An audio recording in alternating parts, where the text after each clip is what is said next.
termoquímica.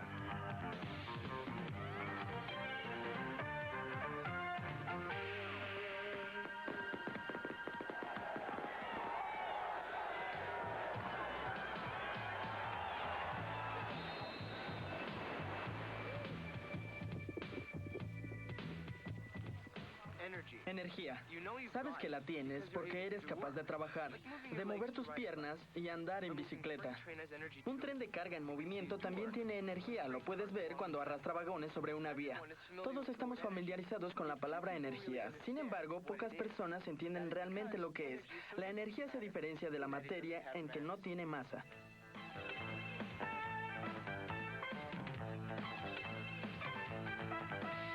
Cambios termoquímicos. Introducción a los cambios termoquímicos. Podemos notar los efectos de la energía en la materia usando nuestros sentidos y podemos ver cómo es convertida de una forma a otra.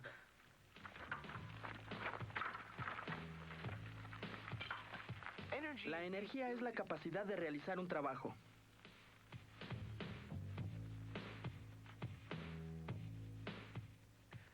Al final de este programa deberán descubrir la relación entre energía cinética y potencial en un sistema y cómo el equilibrio térmico se aplica al sistema, como en una taza de té. Aprenderán a aplicar la primera ley de la termodinámica a los sistemas y cómo montar una bicicleta, y aprenderán cómo los cambios de energía pueden medirse asignando el sistema de unidades internacionales o joules a estos cambios energéticos. Conocerán los significados de los términos endotérmico y exotérmico y verán cosas divertidas, como a este frasco levantando este banco del suelo. Básicamente hay dos tipos de energía en la materia, Fred. ¿Sabes qué tipos son estos? Bueno, una de ellas es la energía cinética. Así es. Y la otra sería la energía potencial. Exacto. La energía cinética es la energía del movimiento de las moléculas. Sí, una taza de té podría ser un ejemplo de ella, ya que las moléculas en el sistema están en movimiento, ¿no? Correcto. Cuando el sistema se enfría, la velocidad promedio de las moléculas se desacelera. Por lo tanto, las moléculas tienen menos energía cinética. Pero si calentamos el sistema, la velocidad promedio de las moléculas aumenta. Por lo tanto, la energía cinética aumenta también. La energía potencial es energía almacenada. Por ejemplo, cuando levantas este casco, estás gastando energía. La energía está almacenada. ¿Dónde? Debe estar almacenada en el casco. Sí, está almacenada como energía potencial. Ahora, si tiras el casco, pierde energía potencial gravitacional. O sea, que un objeto como esta manzana debe tener energía también. Sí, pero ¿de qué tipo? ¿Cinética o potencial? Debe ser energía potencial. Bien, buena elección. Es energía potencial, pero de un tipo diferente llamado energía química potencial.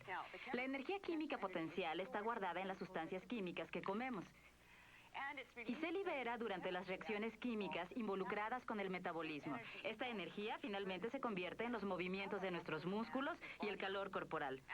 Hay otros tipos de conversiones energéticas con un poco más de cambio. Peligro, explosivos, no entre. Por lo general, cuando manejamos un explosivo de alta potencia como este, debemos ubicar el centro de comando a más de 100 metros de distancia o nuestro centro de iniciación en un lugar que asegure que no habrá peligro. ¿Los explosivos se miden en términos de su potencia? ¿Cuánta energía sale de ellos? Sí, se clasifican como explosivos potentes y explosivos de baja potencia. Un explosivo de baja potencia es lento y utiliza la combustión. Un explosivo de alta potencia tiene una velocidad de detonación de más de 1000 metros por segundo y se considera una detonación instantánea. También hay combustión en él, la diferencia es la velocidad. Veo que pasan mucho tiempo preocupándose por la seguridad. Es obvio por qué lo hacen, pero infórmenos de todas formas. Bueno, cuando uno está manejando explosivos, debe manejarlos con extrema precaución por la cantidad de energía que puede ser liberada cuando se inician. El explosivo que vamos a usar en este momento es de alta potencia. Cuando trabajamos con este tipo de explosivos, debemos asegurarnos de trabajar a una distancia máxima de 100 metros. Así no tendremos que preocuparnos por la onda de presión y por los fragmentos que puedan surgir a partir del lugar de la explosión. En otras palabras, hay que tener cuidado con la cantidad de energía que hay dentro de estos aparatos. Definitivamente. Sí. ¿Están cargando el detonador? ¿Sí? Y él está cargando... La carga explosiva. ¿Por qué él está tan lejos? Bueno, es importante por razones de seguridad que mantengamos el detonador y los explosivos separados hasta el último momento en que debamos juntarlos. Después iniciamos la explosión. Es un factor de seguridad. Siempre estaremos al menos a unos 4 metros el uno del otro. Como maestro de química, te diría que la energía no puede ser creada ni destruida, solo transformada de una forma a otra. En este explosivo, la energía en los enlaces va a ser convertida ¿a qué forma? La energía se libera en cerca de una 10 milésima de segundo. Cambia de energía química potencial a cinética. Y esto sucede cuando los gases se expanden desde el lugar de la explosión, formando un frente de choque que se conoce como onda de presión. Los efectos acompañantes que le siguen son luz, sonido y ¿Calor? calor. Ahora, la forma más destructiva en términos de explosión de estas formas que acabas de mencionar es La onda de choque. la onda de presión. En realidad son moléculas de aire lanzadas por la fuerza del calor, los gases Así expandiéndose, es. impactándose contra otras cosas. Eso es lo que causa el daño. Sí, lo que voy a hacer ahora es que voy a poner el detonador en la línea que ya revisé. ¿Viste cómo revisé su continuidad? Una vez hecho esto, voy a poner el iniciador en el explosivo que mi compañero ha traído hasta acá. Una vez que ambos estén bien conectados, voy a alejarme y voy a hacer otra revisión de continuidad, solo para asegurarme de que todo esté en orden. ¿De acuerdo?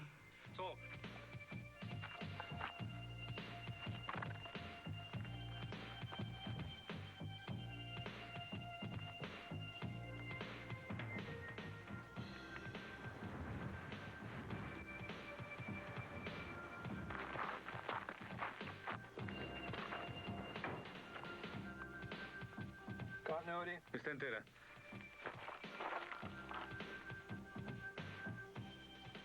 Bob, revisa el área. Asegúrate de que no haya nadie en los alrededores. ¿Limpio? Limpio. Cargando.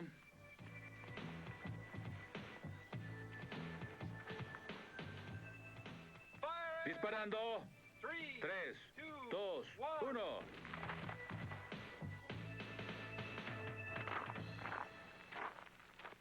John, ¿cuál es la diferencia entre esto y lo que acabamos de ver? Bueno, el humo usa como propelente. Básicamente se incendia. El otro explosivo que viste se detona. La diferencia básica entre los dos es solamente la velocidad de combustión. O sea que de todas maneras se libera la energía, lo que pasa es que se libera en un periodo más largo. Exacto. ¿Es por eso que no hay una onda de presión como la que vimos en la otra explosión? Así es. Con el explosivo alto tuvimos una detonación instantánea, lo que nos dio la onda de choque. Con este hay una combustión muy lenta y no hay una onda de choque que lo acompañe. Entiendo. La energía nunca se pierde, solo se convierte de una forma a otra. Y no necesitan explosivos para demostrar esto. La energía térmica es una forma de energía. Cuando la energía térmica se transfiere, le llamamos calor. Usamos una taza de té para explicar cómo ocurre la transferencia de calor, resultando en un equilibrio térmico. Este té está demasiado caliente. Le añadiré un poco de agua fría. Esto es lo que sucede en el té. Hay movimiento rápido en las moléculas de agua caliente, ya que tienen una energía cinética promedio mayor que las moléculas del agua fría, que se mueven más despacio. Cuando las moléculas del agua caliente chocan con las moléculas del agua fría, las moléculas del agua caliente transfieren parte de su energía cinética a las del agua fría. El efecto es que las moléculas de agua caliente rápidas desaceleran su velocidad y su energía cinética, mientras que las moléculas de agua fría, que son más lentas, aumentan su velocidad promedio y su energía cinética hasta que la mayor parte de las moléculas del sistema tienen la misma energía cinética promedio. Esto resulta en una temperatura uniforme del té que en este punto se llama equilibrio térmico. Entonces la energía térmica pasó del agua caliente al agua fría. ¿Es cierto? Ese es solo otro modo de decir que el té tiene una temperatura más fría, ¿no? Bueno, es importante distinguir entre el calor y temperatura. Vamos a ver. La temperatura es una propiedad que refleja el movimiento aleatorio de las partículas en una sustancia específica. Bueno, la sustancia que acabamos de examinar era mi té, pero aún no entiendo. Las moléculas de agua caliente en el té están en movimiento. Si ponemos un termómetro en el té y tomamos su temperatura, tendremos una medida indirecta del movimiento de las moléculas de agua caliente. A mayor movimiento, mayor temperatura. Exactamente. Pero, ¿qué me dices del calor? ¿En dónde entra el calor en este experimento? Bueno, si hay una diferencia de temperatura entre dos objetos, Como mi té y el agua fría. podemos decir que el calor involucra la transferencia de energía térmica entre dos objetos debido a la diferencia de temperatura. Gracias, ahora lo entiendo. Muy bien, ¿qué tal está tu té? Mejor. Qué bueno. Sabemos que la energía siempre se conserva y el calor, que es solamente la energía térmica transferida, siempre se mueve de un objeto caliente a uno frío. Pero necesitamos términos para describir si una sustancia está ganando o perdiendo energía. Los términos que utilizamos son endotérmico y exotérmico. Un cambio endotérmico puede ser descrito como aquel que absorbe energía de su medio. De hecho, si separamos la palabra, endos significa dentro y térmico significa calor. El calor que entra. Ahora tenemos algo que mostrarles, un ejemplo muy dramático de un cambio endotérmico. Es tan dramático que ya verán.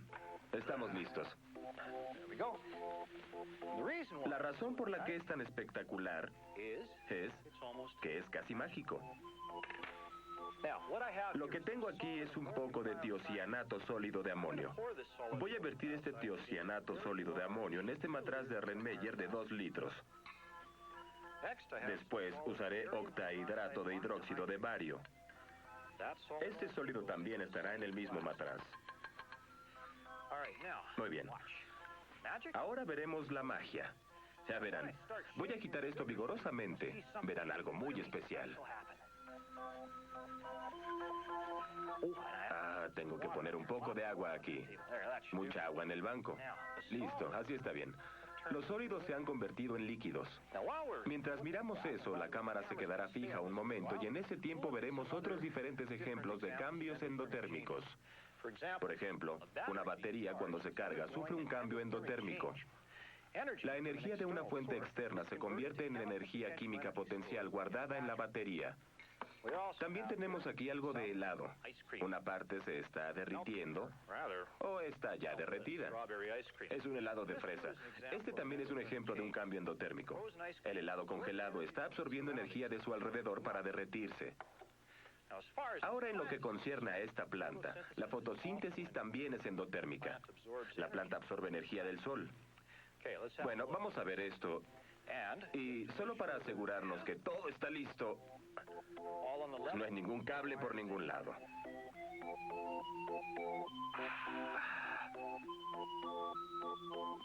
Es mágico. Les diré que vamos a ver la química de lo que realmente está sucediendo y tal vez aprendamos algo. El octahidrato de hidróxido de bario sólido que usé tiene su propia agua diluida. Así que cuando reacciona con el tiocianato de amonio se forma una solución y la formación de esta solución es endotérmica. Este cambio endotérmico absorbe energía del medio incluyendo el agua que está arriba del banco. Ahora, si ven con mucho cuidado el lugar en el que está el matraz en el banco, podrán ver algo. Hay hielo.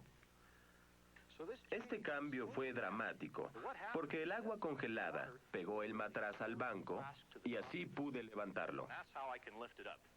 ¿Magia? No. Simplemente ciencia.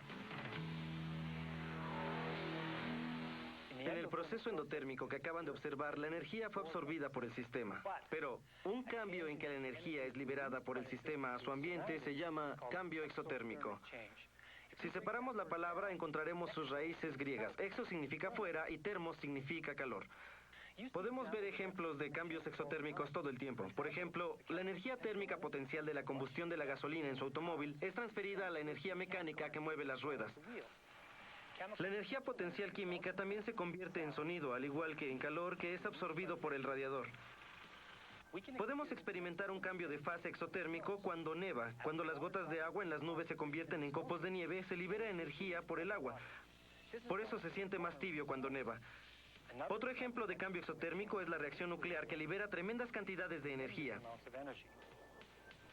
Los reactores nucleares están diseñados para controlar las reacciones, de modo que la energía pueda ser liberada con seguridad. Algunos cambios exotérmicos químicos pueden usarse para crear obras de arte. Vamos a ver.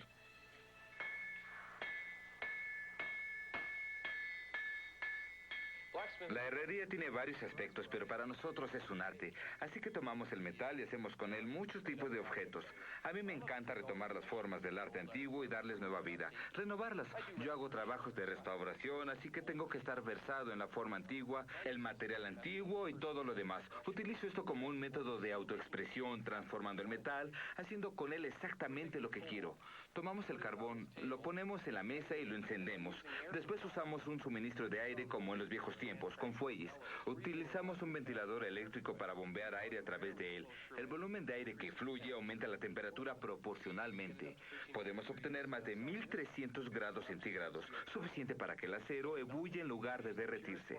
Usamos la forma más pura de carbón que podemos conseguir porque estamos convirtiendo el carbón en coque, que es prácticamente carbón puro. Eso es lo que queremos quemar en el fogón. Flujo es el término genérico que utilizamos para cualquier antioxidante, en otras palabras, ácido bórico. Este es extremadamente corrosivo cuando se calienta, así que quita toda escoria o material oxidado y nos deja un metal limpio que podemos unir. El acero cambia de fase, pasa de sólido a líquido. Para que pueda enlazarse hay que añadir mucha soldadura a él. Solo tenemos la cantidad de material que teníamos al principio.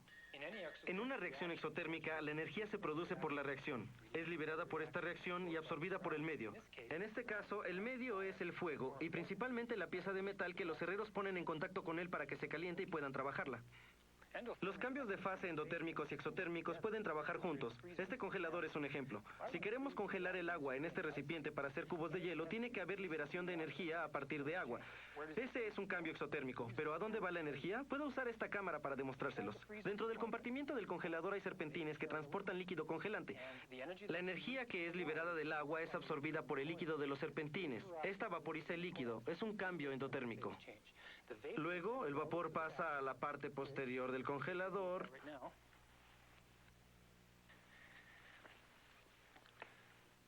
y pasa de los serpentines al condensador. Este licúa el refrigerante y ese es un cambio exotérmico. ¿A dónde va esta energía? Se libera al ambiente, la parte posterior del refrigerador y el aire. Es por eso que está caliente la parte posterior del refrigerador. Resumamos. En los cambios endotérmicos aumenta la energía del sistema. Se absorbe energía térmica y la temperatura del ambiente desciende. Por ejemplo, el helado que se derrite sufre un cambio endotérmico. En los cambios exotérmicos, la energía del sistema decrece. Se libera energía térmica y aumenta la temperatura del ambiente. La combustión es un cambio exotérmico. Este escarabajo está armado y es peligroso. La naturaleza provee muchas defensas naturales extraordinarias, pero el sistema del escarabajo bombardero es literalmente demasiado caliente para manejarlo.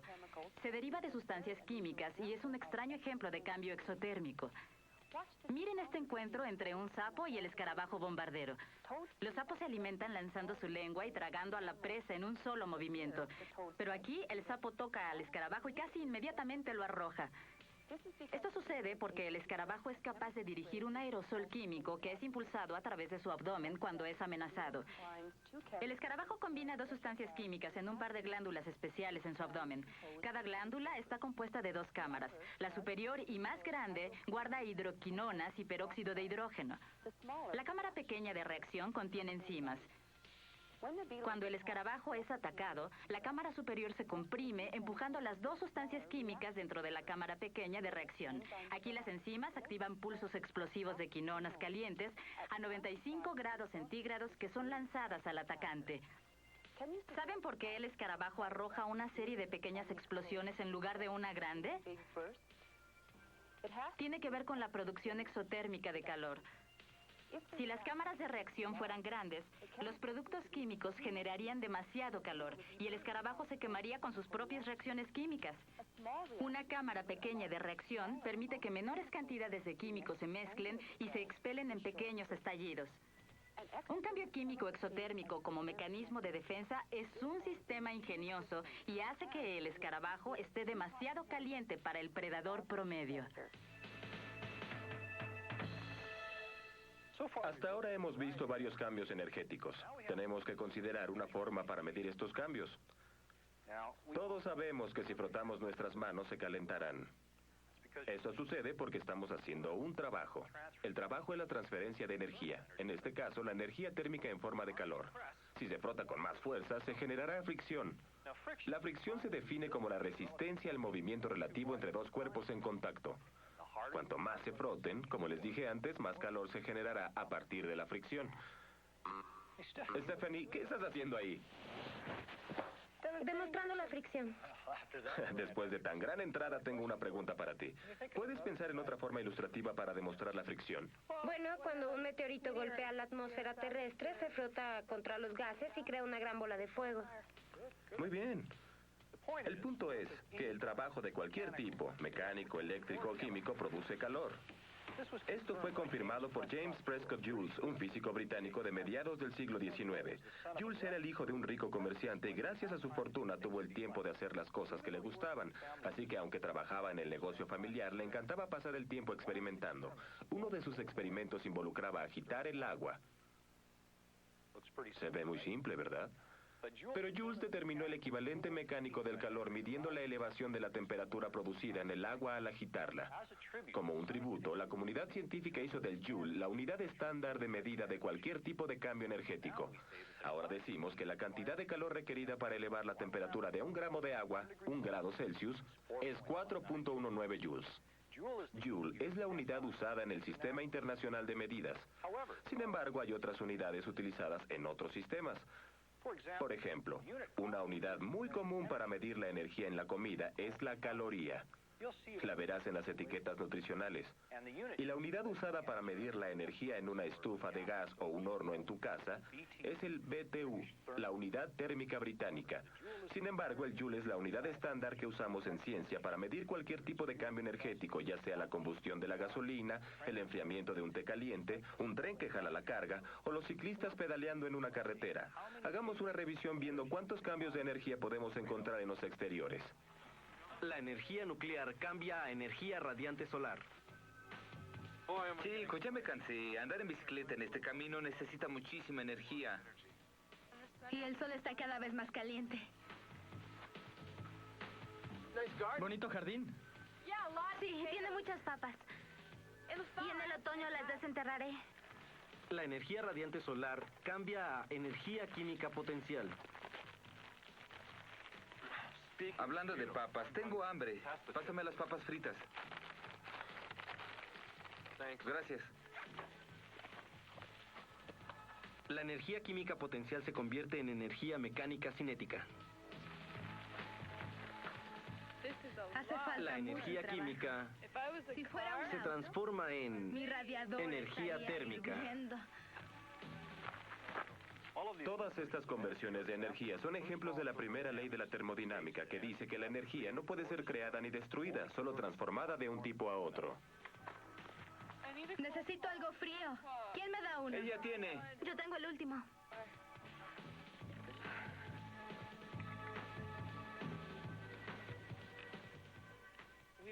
Solo hemos visto unos cuantos ejemplos de cambios de energía que suceden a nuestro alrededor. Todos siguen los principios de la termodinámica. El calor siempre fluye de lo caliente a lo frío y la energía siempre se conserva.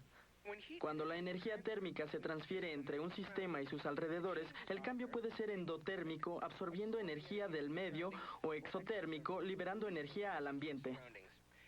También los sistemas tienden al equilibrio térmico, en el que las moléculas del sistema tienen la misma cantidad promedio de energía cinética, lo cual resulta en una temperatura uniforme.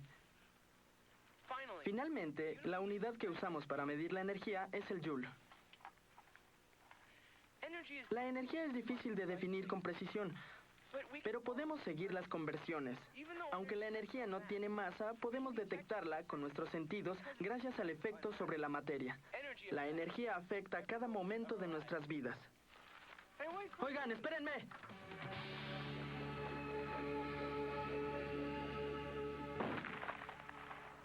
Acaban de ver el programa de introducción de esta unidad de cambios termoquímicos. Hay 14 programas en esta unidad. Cada uno trata sobre un aspecto particular de los cambios termoquímicos. En comparación con otras sustancias, el agua se enfría y se calienta lentamente. Esto es bueno para los organismos vivientes como mi amigo Irving. Aquí tiene necesidad de agua tibia y necesita mantener una temperatura corporal relativamente constante. Y podemos colocar el aparato muy cerca de él, de modo que se pierda menos energía en el medio ambiente. ¿Sí? Mira.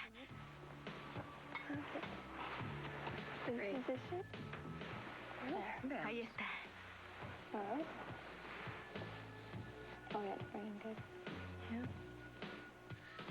La sublimación se define como el cambio de sólido a gas sin pasar por el estado líquido. La sublimación es el proceso a través del cual la comida congelada como esta se obtiene. Esta comida se pone en una cámara donde la presión es inferior a la presión de vapor del hielo y eso hace que los cristales de hielo se sublimen. Así, cuando está lista para comerse, solo se le añade agua. ¿Alguna vez te has preguntado sobre la formación exotérmica de una solución salina? Bueno, si alguna vez has manejado en un camino nevado, probablemente te guste y te disguste esta solución.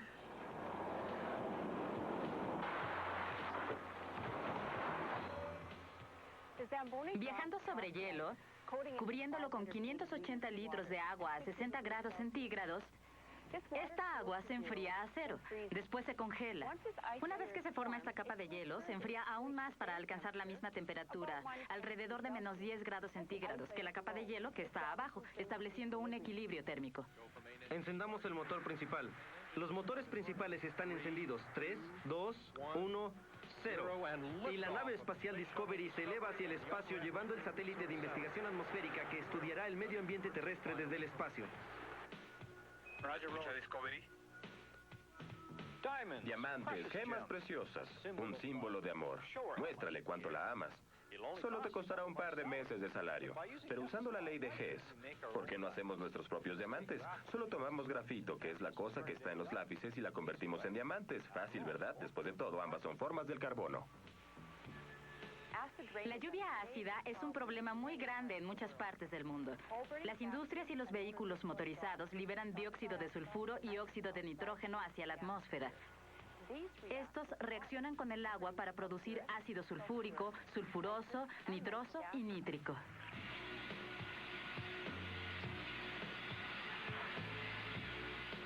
El proceso de convertir la quija férrica en acero es complejo. Involucra varios cambios termoquímicos.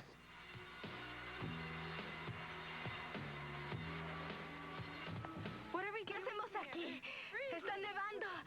Escuchen, a veces hay que salir a buscar a la química. No solamente está en los cuadernos y en los pizarrones. ¿Y qué mejor lugar para hacer un cálculo para encontrar la entalpía molar de la combustión del octano? Hay muchas cosas que hacen que estas ventanas sean más eficientes que las ventanas estándar. ¿Qué tan eficientes serán? Probablemente 30 a 40%. Bueno, hay mucha ciencia en estas ventanas. Definitivamente. ¿Qué está haciendo? Estoy tratando de resolver el caso de la masa perdida. ¿Pero qué tiene que ver con los cambios nucleares? Bueno, es elemental. Materia y energía son interconvertibles. Y piénsalo bien. ¿Qué es más peligroso, fumar cigarrillos o vivir junto a una planta nuclear? Tenemos que tomar una decisión. ¿Qué alternativa escogeremos? Después de considerarlo con cuidado, nosotros...